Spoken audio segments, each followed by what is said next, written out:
Here's a short video showing how I made some small decorative rosettes to put on some of the structures in my garden.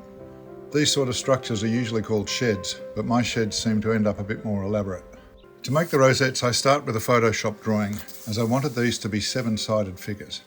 I like odd numbers when dividing up circles, and Photoshop allows me to draw the 51.4 degree radial lines easily. I've got a big, heavy, right-angled piece of steel that I use to flatten corrugated iron. You can see that the bashing shakes the camera a lot. Then I trace out my template and cut out the rosettes using snips. I also mark the centre with a metal punch. The centre is then drilled and loosely mounted onto a block of wood that I've chiselled a small groove into. Using an old punch, I proceed to tap indents into the disc, making the radial ridges one by one.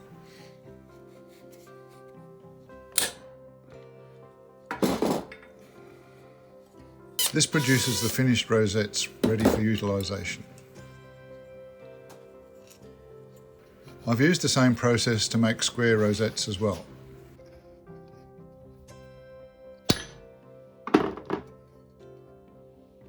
These can be mounted nicely using a large upholstery tack. The rosettes can be used either way up. When mounted one way, they look more flower-like. Here are some I've used around the garden.